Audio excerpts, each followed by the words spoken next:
This is the My Dark Path podcast.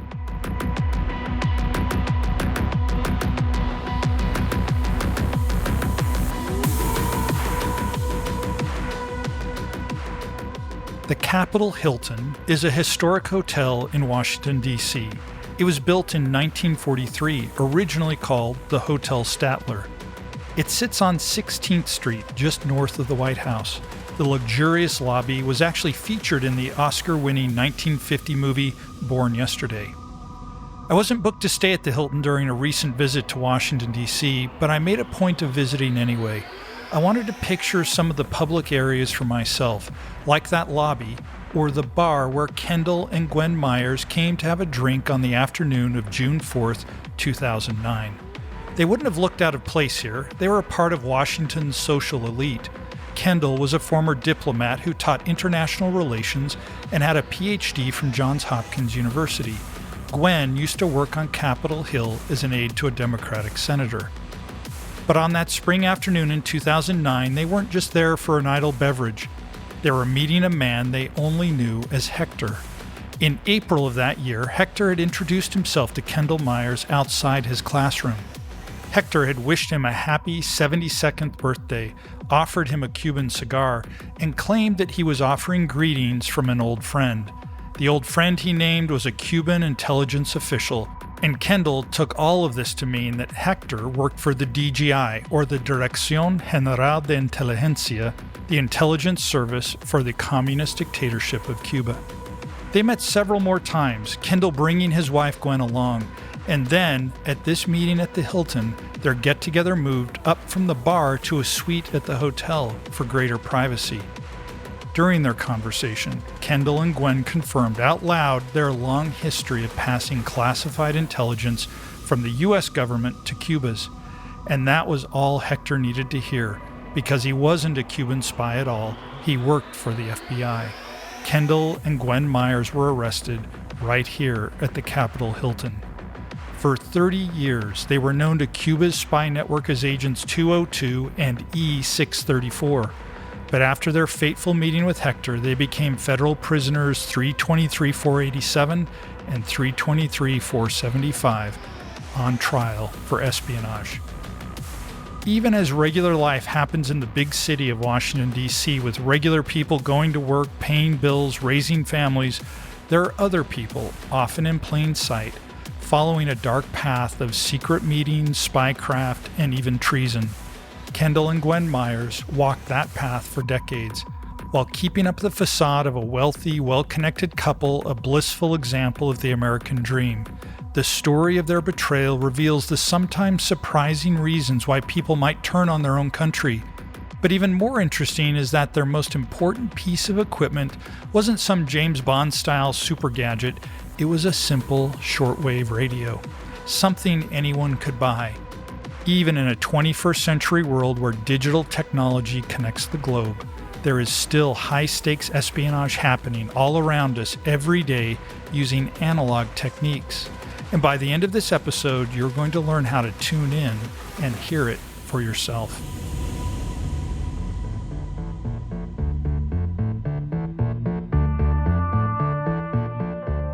Hi, I'm MF Thomas, and this is the My Dark Path podcast.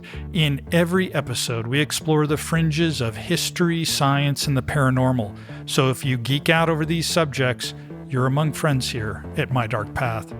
This week, we will launch our new YouTube series. Starting with episode 1, Von Zeppelin and the Airship, we are making videos to go along with the podcast you're listening to here. We're so excited about this YouTube launch. And as always, we'll be grateful to get your feedback. But to show our gratitude, we are going to give away 50 free copies of my newest novel, Arcade, one to each of the first 50 commenters and subscribers on YouTube. So keep an eye out for our video this Thursday at 2 p.m. Eastern Standard Time. Finally, thank you for listening and choosing to walk the dark paths of the world with me. Let's get started with episode 24, Number Stations, Analog Spying in the Digital Age.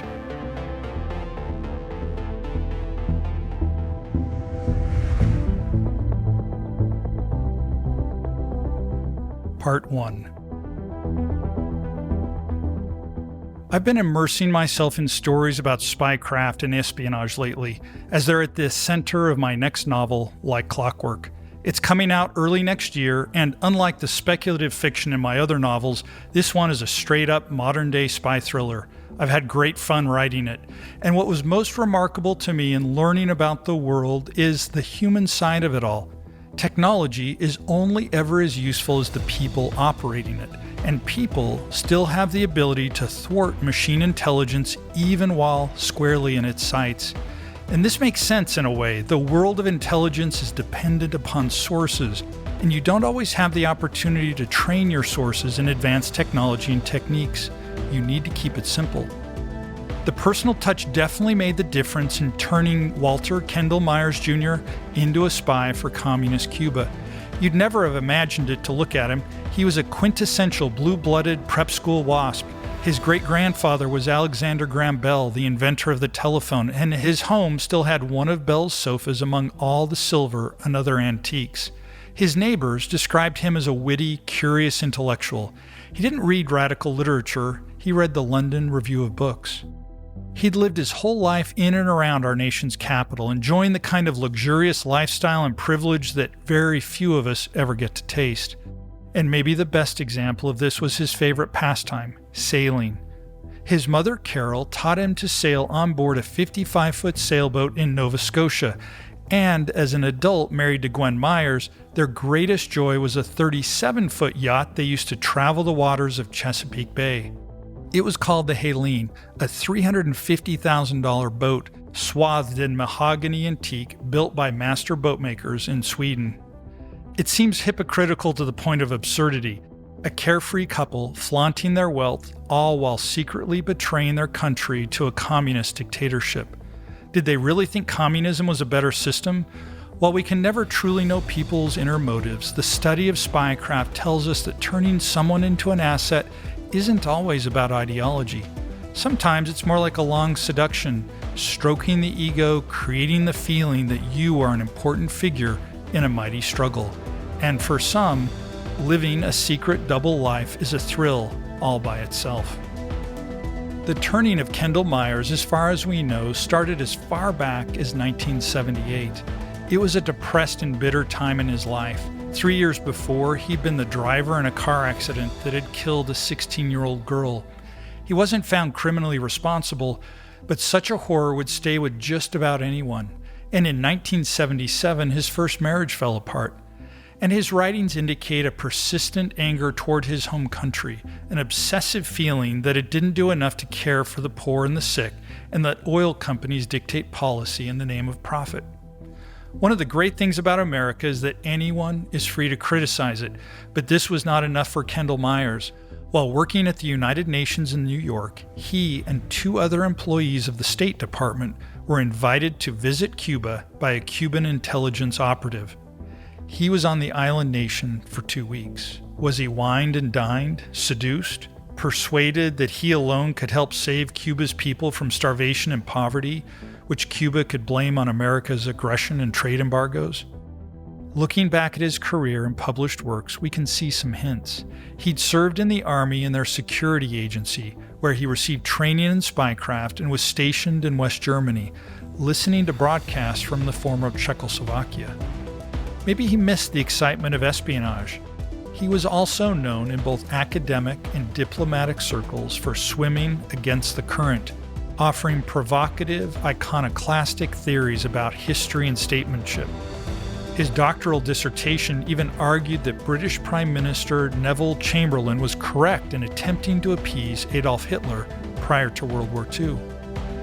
The academic world depends on the existence of people willing to challenge and test assumptions, to play the devil's advocate.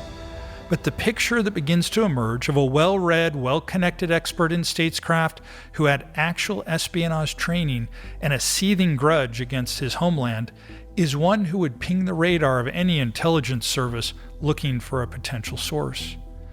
From what information we have, it wasn't about money for Kendall Myers. Cuba's intelligence agents showed him a carefully curated look at the so-called benefits of the communist revolution. Their free hospitals, and even their museum full of exhibits describing previous revolutionary leaders that the United States had conspired against. This insidious argument that the enemy of my enemy is my friend seems to have been the one that turned the Myers. Flattered to be told that his unpopular ideas and criticisms had been right all along, and blinded by his anger at America, he couldn't see the poverty and oppression right in front of him. He became a fervent believer in the Cuban Revolution and in Fidel Castro, whom he described as one of the greatest and most charismatic political leaders of his lifetime. After the Myers were arrested and the FBI began questioning them about their decades of treason, Kendall and Gwen Myers said that they spent 4 hours in Castro's personal company during a trip there around New Year's Eve in 1995. When he sought his security clearance job at the State Department, it was precisely because it would allow Kendall access to sensitive information he could pass to his handlers. Ironically, he first applied for a job at the CIA, but was rejected. Gwen later reported that she was relieved by this. When you're hired by the Central Intelligence Agency, you have to go through a series of polygraph exams, and her husband, she would say with no hint of irony, wasn't a very good liar. Kendall started at the State Department in 1985 and immediately commenced stealing secrets. From his position, he had access to documents and data from every American intelligence agency, the FBI, CIA, NSA, and more. He was smart and careful in one respect. Rather than stealing or copying sensitive documents, he would memorize them and then recreate them outside of their secure facilities. Gwen herself had no access to government secrets. She wasn't working on Capitol Hill anymore, but Kendall enlisted her in his great mission to help the revolution, and she became an enthusiastic partner, helping to pass secrets off to Cuban agents. Her favorite method, she recalled, was switching shopping carts with them at the grocery store. And then there was that shortwave radio that we mentioned. How did that play into their undercover work? It also came out at trial that sometimes they used encrypted emails, but it was shocking to me to think that such old-fashioned technology could play such a key role. After all, by the time the FBI arrested the Myers in 2009, we were already on the third generation of iPhones. What could a radio do that modern technology couldn't? Like I said, when you're working with an undercover source, you want to keep things simple. And it turns out there's a simple way for spies, military officers, criminals, and anyone to use a radio to send secret messages to one another. That, if you're careful, can't be cracked by any listener or even any supercomputer. They're called number stations, and they're broadcasting right now all around us. Let's dive into this peculiar, captivating, and unnerving world.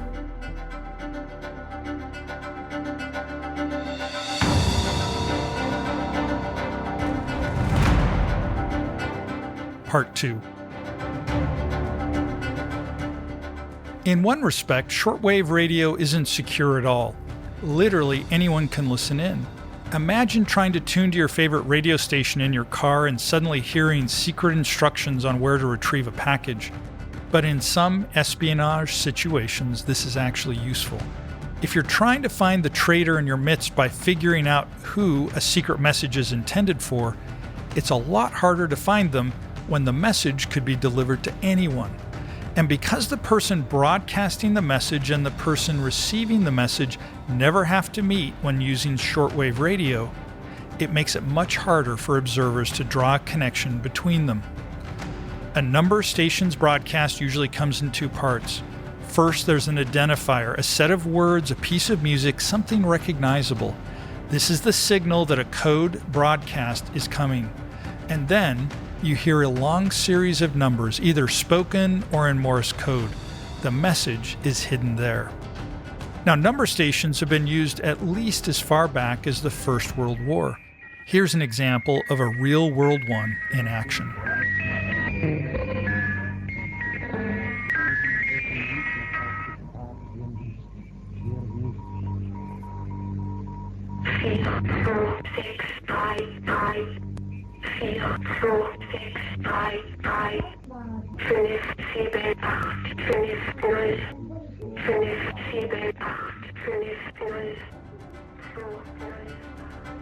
That one is known as Swedish Rhapsody. It's called that because of the melody that always plays on a music box right before the message is read. It operated for 4 decades on a disciplined schedule, always the same music, always the same voice that sounded like that of a little girl. Now, the Swedish Rhapsody was actually coming from a primitive voice-generating machine that was often used by the Stasi of East Germany, their ruthless state security service. That recording was captured in 1982. At that time, the Swedish Rhapsody number station was well known, with a lot of people listening in, intelligence services, ham radio operators, and even amateur code-breaking enthusiasts. But as far as we know, no one ever cracked the code. In 2014, declassified documents from Poland indicated it was operated by the Polish secret police. Swedish Rhapsody stopped broadcasting suddenly just before the collapse of the Soviet Union in 1991, only for a copycat to suddenly begin elsewhere and continue reading numbers for at least another 7 years. Was it the same group? Were there any events in the Cold War affected by the information shared in these broadcasts? We actually don't know. Now, the real trick to a number station is making sure that while anyone could hear the message, only your partner on the other side can understand it. The usual term for this is encryption. But you might ask, can't powerful computers break encryption, figure out any code and any password? The science of hiding messages in code or trying to break that code is known as cryptography, and it has been around since the time of Caesar. Back then, you could simply send a coded message in a letter or with light signals, but the development of radio created whole new opportunities. In the First World War, the Germans managed to intercept the radio transmissions of the Russian army, overhearing their orders to different divisions. This advantage led to a devastating victory in East Prussia in 1914. Success in battle now meant that you had to assume anyone was listening in. But the game runs both ways. If you learned how to decode an enemy's broadcast, you want to take advantage of that for as long as possible. For as soon as the enemy knows that you're listening in, they'll change their methods. It was a lesson that our allies had learned the hard way. In the 1920s, the Soviet Union operated a group in the UK called ARCOS, the All-Russian Cooperative Society. It was a trade group with the supposedly innocent purpose of supervising commercial transactions between the two nations. But in 1927, the British were on a frantic search for a top-secret document that had gone missing from the War Office. And on May 12th, police suddenly raided ARCOS's headquarters. And once inside, they discovered a secret basement which could only be operated from the inside. Once they finally gained access, they found workers there burning documents. It turns out ARCOS was a front for espionage activity, but here's the problem. The British already knew this, and the raid didn't produce anything useful. All it did was alert the Soviets to what the British knew. The British may have remembered this catastrophic mistake during the saga of the Enigma machine in World War II, as the British code-breaking team led by the extraordinary Alan Turing broke the supposedly unbreakable Nazi encryption device. To use too much of the intelligence they acquired would have tipped off the Germans, whereas if they only used some, the British could appear to be merely lucky in picking their targets. Now, you don't actually need any radically advanced technology to thwart a lot of code-breaking methods. All you need is what's known as a one-time pad. This is a separate set of numbers and letters that act as instructions for both the coding and decoding of one single message. Even if an observer manages to acquire a copy of their pad without knowing which message it applies to, it's just useless noise. In fact, in 1949, it was mathematically proven that as long as a pad was at least as long as the message it was applied to, and it was truly random, kept secret, and never used again, then it could not be cracked, even with infinite computational power. One-time pads are ideal for number stations, and given how few of the most famous stations have ever been decoded, it's a good bet that they're still in use.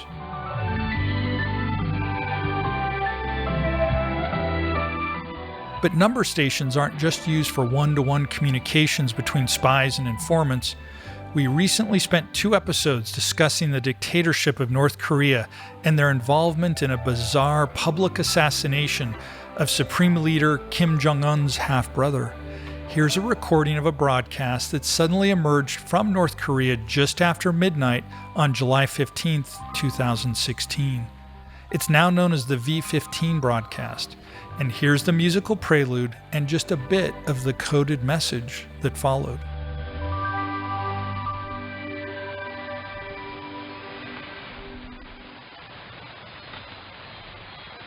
지금부터 214호 탐사대원들을 위한 원격 교육대학 물리학 복습 과제를 알려드리겠습니다. 문제를 풀어겠습니다. 해서 18페이지 29번. Now here's a translation of some of that message. Quote, "From now on, I will give review work on the subject of mathematics under the curriculum of a remote education university for exploration agents of the 27th Bureau. On page 459, question number 35. On page 913, question number 55. On page 135, question number 86." End quote. Now here's an extra intriguing detail. While the broadcast originated in North Korea, the speaker is using a South Korean dialect. Why would they do that, and who were they talking to? The South Korean government reacted to this broadcast with immediate alarm. Given North Korea's massive army and a history of open hostility, it was reasonable to wonder if this signal might be a sudden prelude to a coordinated terrorist attack, or even an out-and-out invasion. And there were more of these V15 broadcasts. In fact, there was one every week for almost 3 years. And after that, things became less regular. And as of right now, the last broadcast we know of happened on March 12th, 2020. And there's a psychological element to the use of a numbers station. It's frightening to know that the enemy is doing something, but you can't tell what. Maybe the most ominous numbers station in history is known as UVB76, but it has a nickname that's easier to remember, the buzzer. The buzzer was first discovered in 1982, but it's still active today, and you can listen to it right now. What you'll hear is a background of monotonous static, interrupted every few seconds by a tone that sounds a little bit like a foghorn. Take a listen.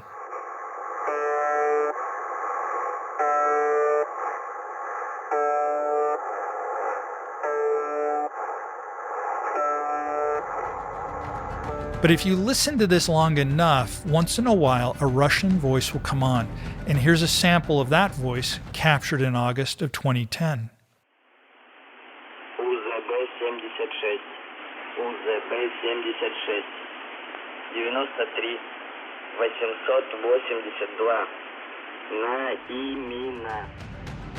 Now, listeners have been scrutinizing the buzzer for almost 40 years. They've noted a lot of changes in that time.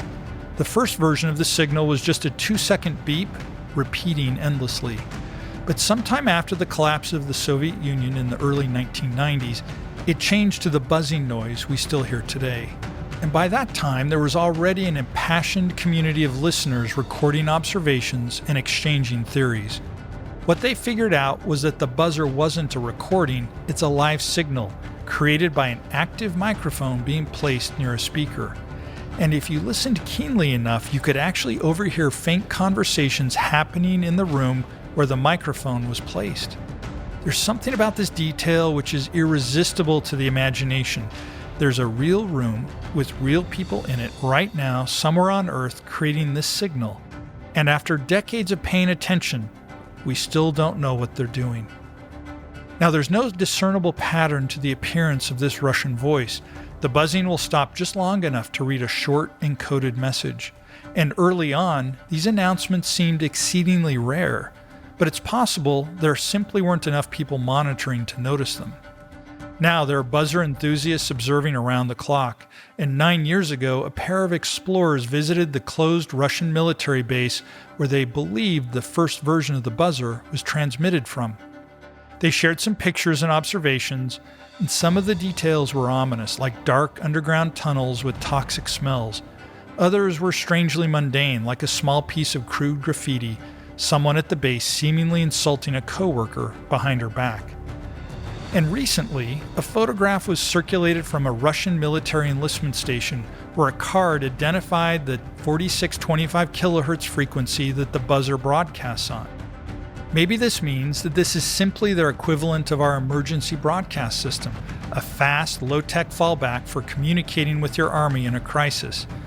But if this were so, given the millions who've served in the Russian military and the Soviet military before that, in all these years, wouldn't one defector have confirmed an explanation this simple? Now there's another theory about the signal UVB76 and a much darker one.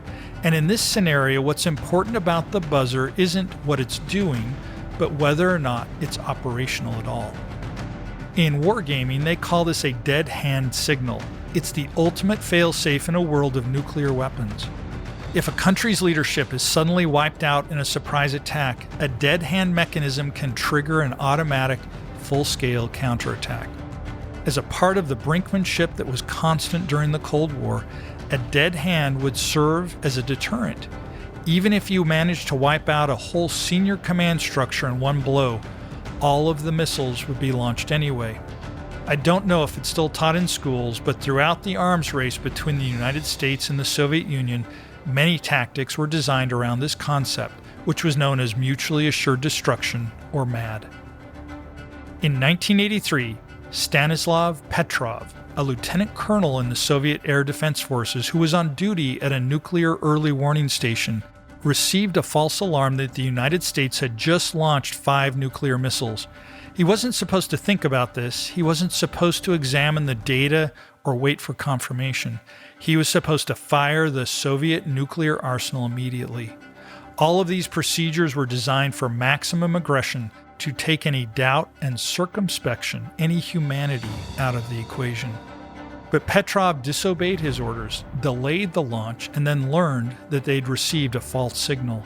The humanity of this one soldier in a system that seemed designed to all but guarantee mass annihilation stopped the Cold War from ever turning hot. Let us know if you'd like to hear more about Stanislav Petrov. He's absolutely worthy of a spotlight in a future My Dark Path episode. And as we told you earlier in the season, we're going to release a mini-series called The Secrets of the Soviets. In a visit to Moscow last month, I visited the bunker that Stalin built to protect him and his leadership structure in the event of a nuclear war with the United States. It's a fascinating visit, and we'll have tons of photography to share with you. But back to the buzzer. Is it another part of this network of fail-safes, these systems of mutually assured destruction? But whatever it is, it's still alive, still active, and its purpose still ominously beyond our understanding.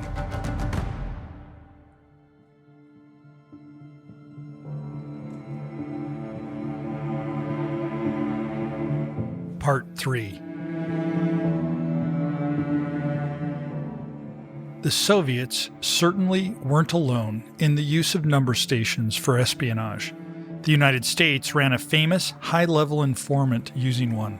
His name was Anatoly Philitov, and in him we find another example of how intelligence sources are cultivated, exploited, and hunted by those they have betrayed. The highest echelons of the Soviet Union's military and intelligence powers were notoriously difficult to penetrate. The CIA even admitted to Congress that after the arrest of a high-ranking Soviet officer who was feeding them information, that they didn't have a single functioning mole with access to top-level secrets for 14 years. For all the bugging, eavesdropping, and theft that you can commit, there's nothing as valuable in espionage as what they call human intelligence. And part of the problem for the CIA was that the KGB had their own moles, sabotaging America's efforts to identify and recruit moles of its own. That is, until Anatoly Philitov. Philitov was born in 1940, and while we don't know much about his childhood or education prior to adulthood, we know that he served in Laos from 1965 to 1968 as a military translator, and that upon his return he attended the Military Institute of Foreign Languages, where he studied French. most of his work appears to have been carried out under the umbrella of the GRU, the main intelligence directorate of the Soviet military agency. He wasn't trained to be a spy, instead he was a scientist and a linguist, but the CIA made a spy out of him, and seemingly against his will. Remember when we discussed the case of the Myers earlier, and how Cuba's intelligence service seemed to apply the tactic of appealing to Walter Myers' ego, his frustration with American society, and his desire to feel like an important figure in the global struggle to make the world a better place. The case of Philitov is different altogether. In 1974, when he was assigned to work in the Soviet Foreign Ministry in Algiers, he had an affair with a woman named Nadia, and the CIA took many pictures of this affair to use as blackmail because Anatoly had a wife and children back home. We don't know where this woman Nadia came from, or if they knew that they were working on behalf of the CIA when she had her liaison with Anatoly. But seduction for the purposes of coercion and blackmail is one of the oldest techniques in spying. It's known as a honeypot. Philitov's code name in the CIA was Trianon. He was given detailed procedures and instructions to follow for when he was transferred back to Moscow. He was provided a spy camera to photograph documents. A park bench was designated to be what's known as a dead drop, a place where he could leave microfilm from his spy camera to be retrieved later. He was encouraged to befriend and charm as many co-workers as he could in order to increase his access to sensitive material, and a dedicated number station was set up to broadcast instructions to him. It emanated from Frankfurt, Germany, and sent out coded messages twice a week.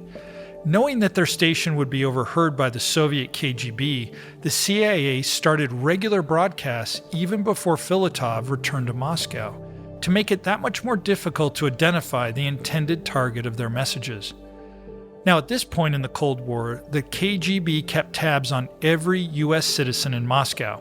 So all of these espionage attempts, the dead drops, the number stations, were designed so that there would never be any visible points of contact between Philitov and his handlers.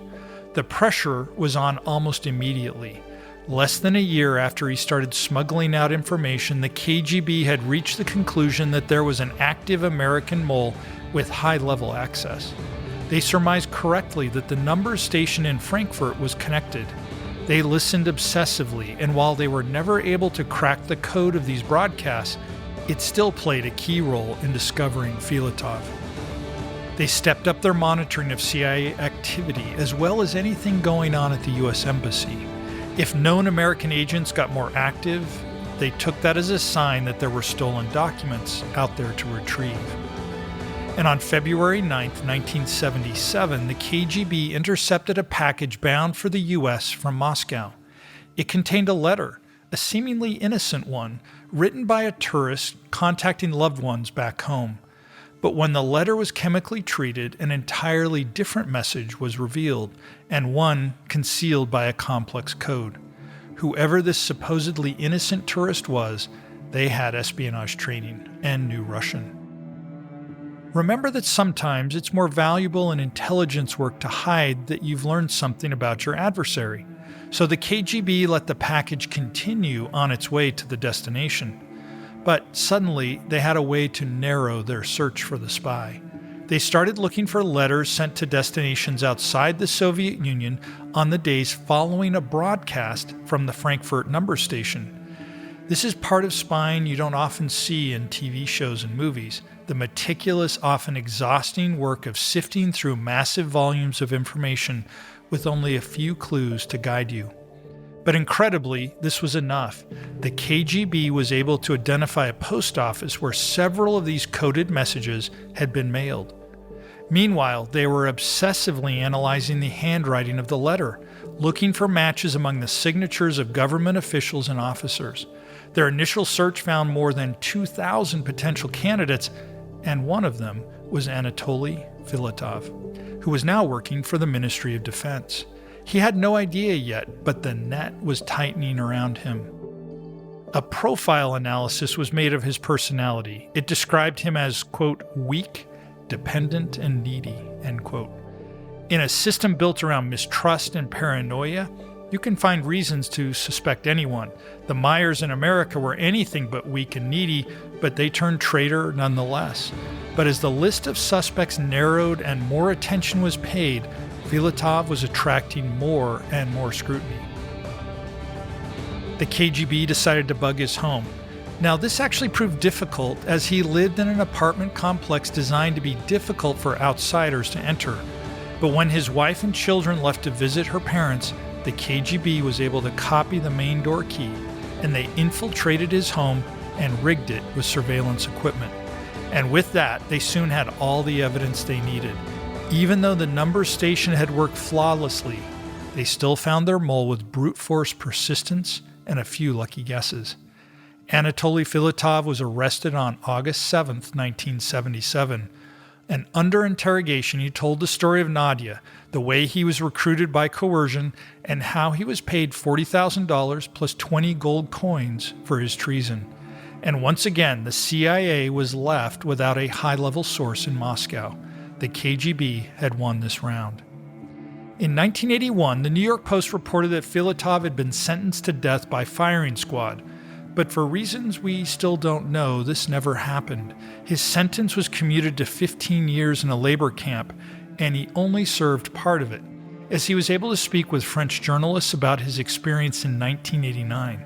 His location now, whether he is alive or dead, is unknown. Much of what we know about his case actually comes from a KGB training manual that surfaced after the fall of the Soviet Union. His successful capture is presented as a real-world test case of how to discover moles who use number stations.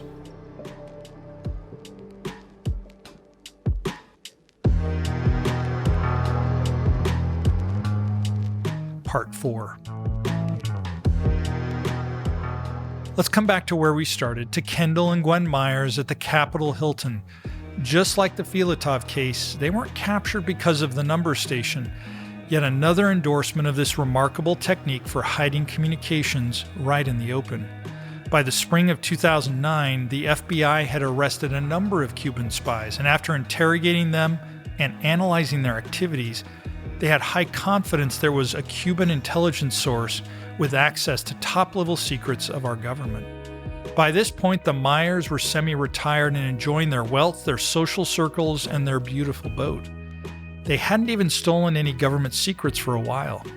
How the FBI identified them hasn't been revealed in much detail, but once the agent who called himself Hector made contact, getting them to convict themselves was all too easy. After Hector introduced himself and gave Kendall that Cuban cigar, they met at a nearby bar the next day.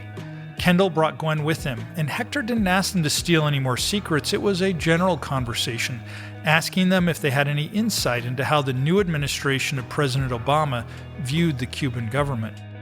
This is interesting to me because it reinforces the idea that, for Kendall at least, the leverage point that worked with him time and time again was appealing to his considerable ego. Without any prompting, they confessed to their past activities with the Cuban government. In Kendall's words, quote, "We've been very cautious, careful with our moves, and trying to be alert to any surveillance if there was any," end quote. It was Gwen who shared that they still possessed the shortwave radio that the Cubans had provided. They hadn't listened to it in a long time, though, and they liked Hector and then agreed to meet with him again. And in a series of private meetings at hotels throughout April and May, they spilled even more details about their exploits in service of Fidel Castro, Kendall's methods for stealing confidential documents, how Gwen helped him deliver these secrets to the Cubans. Maybe they were excited that they finally had someone they could brag to about how clever and successful they had been for so long. But all that subterfuge came undone because of their fatal mistake of trusting Hector. By the time they met him at the Capitol Hilton on June 4th, there were hidden cameras in the room with him, documenting all their confessions in irrefutable detail. The judge in their case later said, quote, "I see no sense of remorse. You are proud of what you did," end quote. In these two high-profile cases where both our government and the Soviet government flushed out moles who used number stations, the stations themselves performed their function perfectly. There's something invigorating about coming back up this dark path, back to the modern age, with the knowledge that the spy game is still very much a human one. That the most radical technology invented isn't necessarily any more secure than a string of numbers read out over the open air. It seems that the element that makes so many intelligence operations succeed or fail is the people who are involved. How careful they are, how valuable their access is, and what it was in their personality that compelled them to play the spy game to begin with. Whether it's greed or pride, lust or shame, it's far easier to find a weakness in a person versus the technology. And if you've got a secret, what would it take to get it out of you?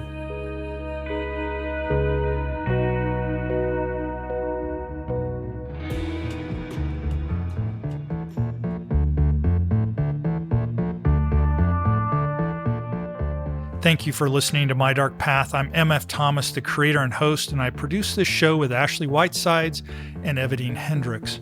Our creator-director is Don Purdy. I took the lead on preparing this story since it arose out of research for my upcoming spy thriller, Like Clockwork. But like always, I had indispensable support from our senior story editor, Nicholas Thurkettle, and our fact-checker, Nicholas Abraham. Huge thank yous to them and the entire My Dark Path team. Please take a moment and give My Dark Path a rating and a review wherever you're listening. This helps the show, and we love hearing from you.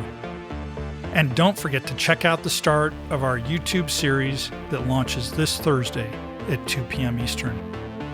Again, thank you for walking the dark paths of history, science, and the paranormal with me. Until next time, good night.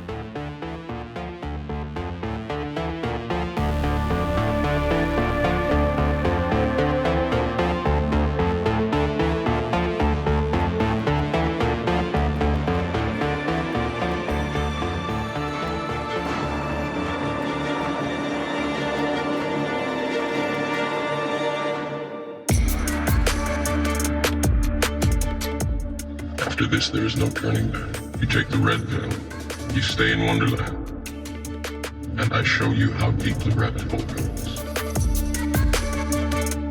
Follow the White Rabbit. What is the title of the music played in the Swedish Rhapsody number station? What is the title of the music played in the Swedish Rhapsody number station?